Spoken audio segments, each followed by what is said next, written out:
The moment the Father reached into Anakin's mind, something pushed back. It wasn't stubbornness. It wasn't pride. Pause. It was the Force itself, raw, deep, and untamable, resisting the wipe like a door held shut from the inside. The Father had done this before.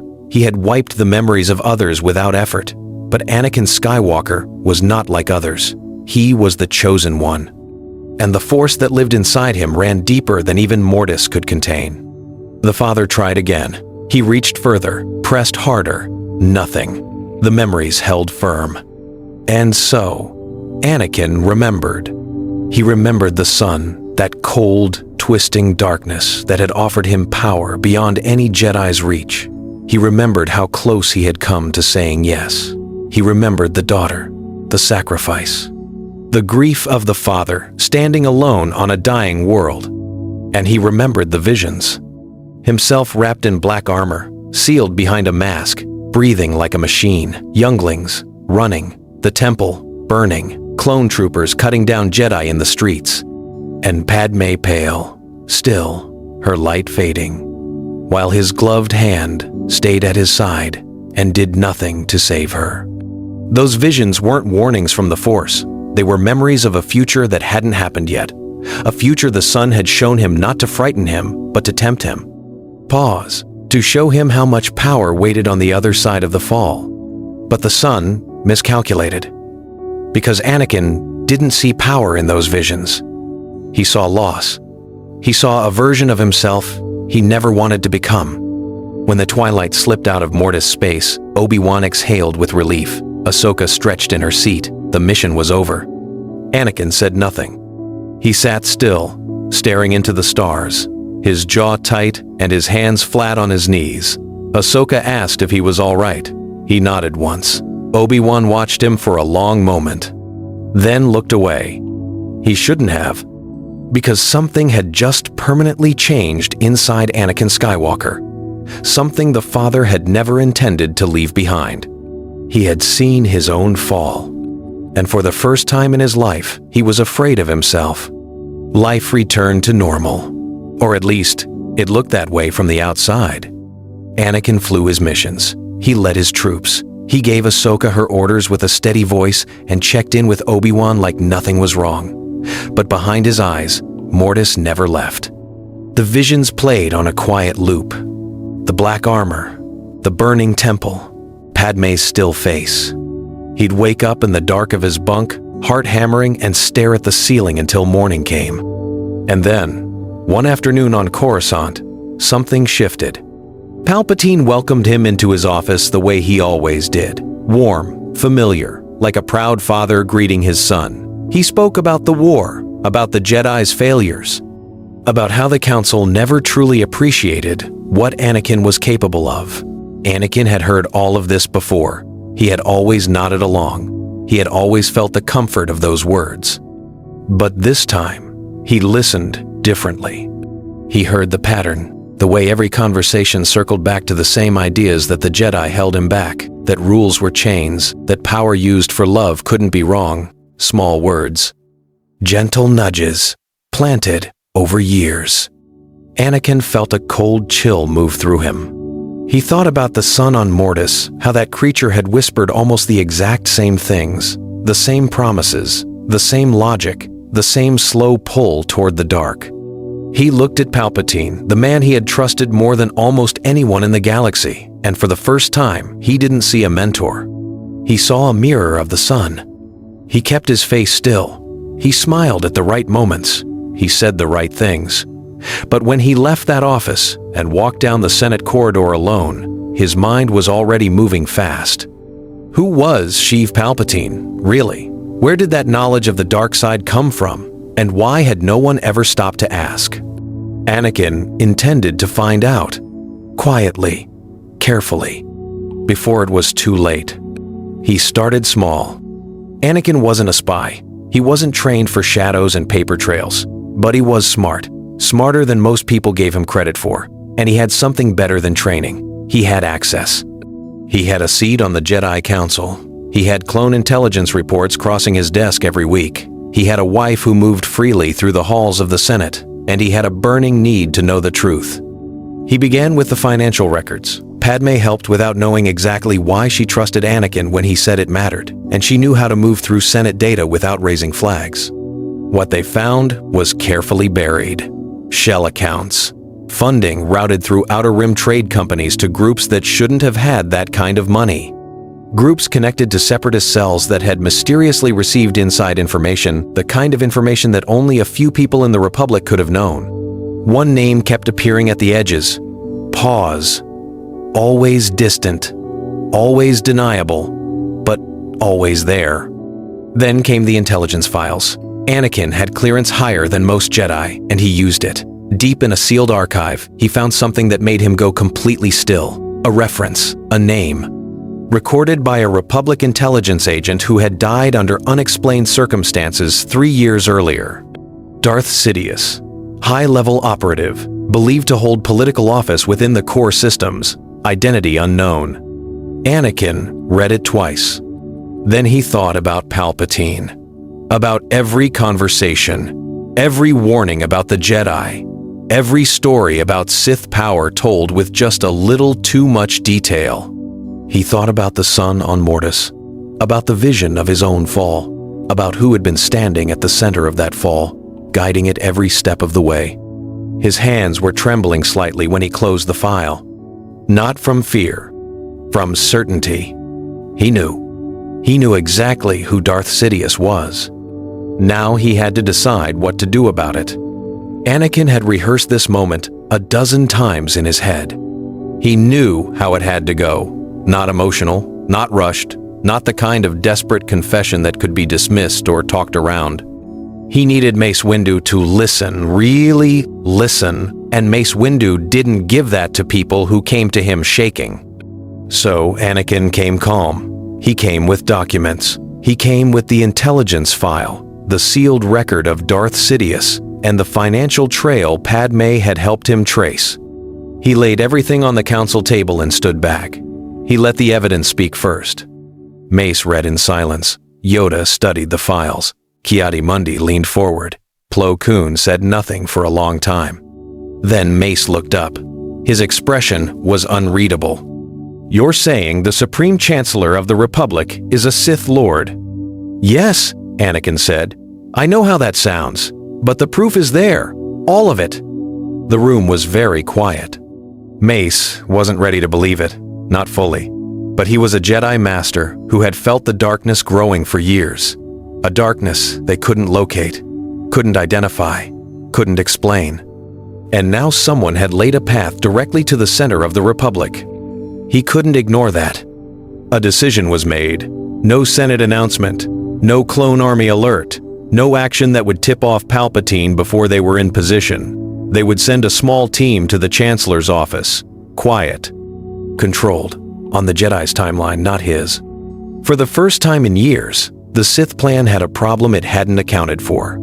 Palpatine had spent decades constructing the perfect trap: war weariness, fear, dependency, all designed to make the galaxy beg for an empire. He had manipulated Anakin with precision for years, slowly steering him toward the dark side. But he had never planned for Mortis. He had never planned for Anakin to remember. And now, 4 Jedi Masters were walking toward his office, not in desperation, but with purpose.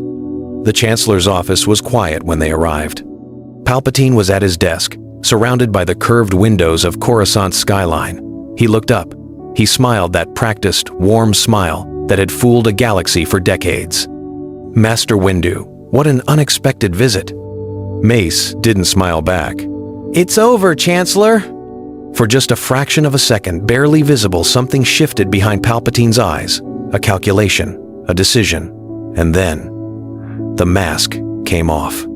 Not slowly, not with a long speech, all at once. He moved faster than anyone in that room expected a 70-year-old politician to move. The lightsaber was in his hand before Mace's was halfway drawn. The Force slammed 2 Jedi Masters into the far wall.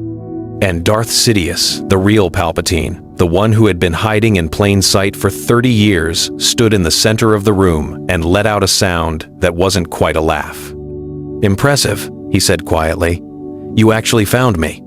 The duel that followed shook the building. Mace was fast. Agent Kolar and Sazy Teen moved to flank. But Sidious was something else, something ancient and merciless, and he had spent his entire life preparing for this exact moment.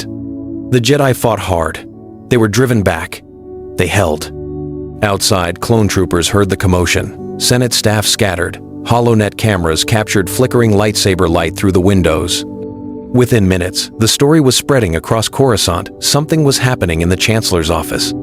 Palpatine hadn't activated Order 66. He hadn't had the chance. The pieces weren't in place. Anakin hadn't been broken yet.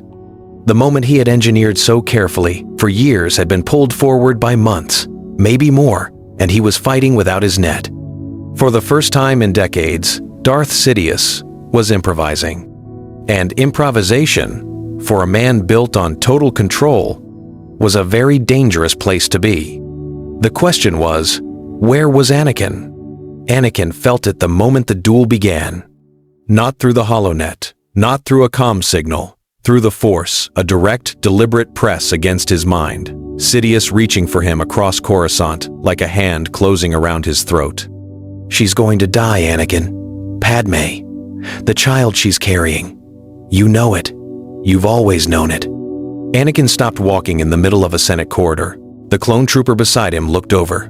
Anakin held up one hand, stay back, and stood perfectly still. His heart was hammering. His breath was short. Because the words hit exactly where they were supposed to hit. And for just a moment, one terrible, honest moment, he felt the pull. The same pull the sun had used on Mortis. The same dark gravity that had dragged him toward the armor and the mask in every vision he'd had since. But then he did something the old Anakin could never have done. He remembered. He let the visions come not to suffer them, but to use them. He saw himself in black armor, kneeling to Sidious, becoming the very weapon this monster had built him to be. He saw Padme die anyway. Not saved, abandoned, left behind in the galaxy Vader helped destroy. The dark side had never been able to save her. The visions had shown him that clearly. Sidious's promise was a lie. It had always been a lie. Anakin opened his eyes. The pull was still there. He wouldn't pretend it wasn't, but he stepped forward anyway, one foot in front of the other, down the corridor, toward the Chancellor's office, toward the sound of lightsabers and the flash of dark lightning through the windows. Not to bargain, not to beg. He was walking toward Palpatine to end it. And Padme, across Coruscant in their apartment, hand resting on her growing stomach, had no idea that in this moment, her husband had just saved her life by simply choosing not to fall. Sidious reached for his comlink. It was a small device, unremarkable, but the command stored in it, Execute Order 66, had been built to end the Jedi Order in a single transmission. One signal, one moment. A galaxy of clone troopers turning on the people they had fought beside for 3 years. He didn't get the chance to send it. Anakin came through the door like a force of nature. No warning, no speech, just a lightsaber ignited and a force push that sent Sidious crashing sideways into his own desk. The comlink skittered across the floor. Mace Windu, still standing, barely looked at Anakin with something complicated in his eyes. Surprise, relief, and something else. Something that might have been gratitude. The duel shifted. Sidious fought hard. He was still dangerous, still one of the most powerful beings in the galaxy. But he was now fighting 3 Jedi at once, without his trap, without his timing, and without the broken, terrified version of Anakin Skywalker he had spent years preparing. This Anakin was clear-eyed, focused, furious in the controlled way of someone who had already grieved the worst version of themselves and refused to become it. Outside the office, the battle spilled into the Senate. Clones heard Palpatine's voice, partial transmissions, broken orders, his real name exposed on every screen in the building. Commander Cody hesitated. So did Fox. So did hundreds of others across the galaxy, staring at HoloNet feeds showing their Supreme Chancellor identified as a Sith Lord shooting dark lightning at Jedi Masters. A transmission went out from the Jedi Temple, Obi-Wan's voice, clear and firm, broadcasting on clone frequencies. Stand down. The Chancellor is a traitor. Do not execute. Order 66. Some clones followed the order anyway. Jedi died on distant worlds that day. But not enough. Not nearly enough. The order never reached its full, terrible execution. And the clone army, the weapon built to destroy the Jedi, fractured down the middle. Sidious had run out of moves. All that remained now was the end. In the end, it came down to the two of them. Mace Windu was down, still breathing, but finished. The other Jedi had pulled back. The Senate chamber was half destroyed, smoke rising through the broken windows of Coruscant's endless skyline.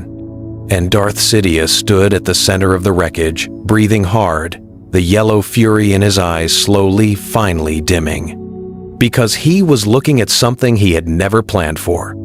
Anakin Skywalker, standing in the smoke, his blue blade steady, his face calm, not afraid, not desperate, not torn, just present, whole. Sidious tried one last time.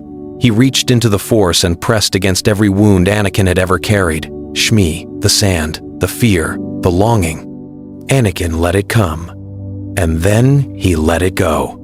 "You showed me what I was going to become," he said quietly. "You spent years building that version of me. He's not coming." Unquote. He's not coming. He's not coming. What followed was brief. Not the long, tormented duel of legend. Anakin didn't need to win through suffering. He needed to finish it. And he did. Darth Sidious, the shadow that had haunted the Republic for decades, was gone. The aftermath was not clean or simple. It never is.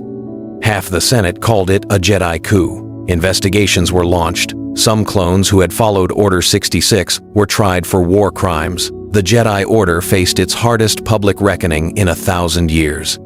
Rebuilding trust would take years, maybe generations. But the Republic survived. Padme was there alive, present, fierce as ever, fighting for that survival in the Senate with every breath she had. Ahsoka, hearing the news on a distant planet, turned around and came home. Obi-Wan stood in the temple and watched the sun rise over Coruscant without dread for the first time in years. And in a quiet medical suite, a baby girl and a baby boy were born into a galaxy that still had light in it. Their father was in the room, holding his children, whole. This was the Chosen One's real destiny. Not to fall, to remember and choose differently.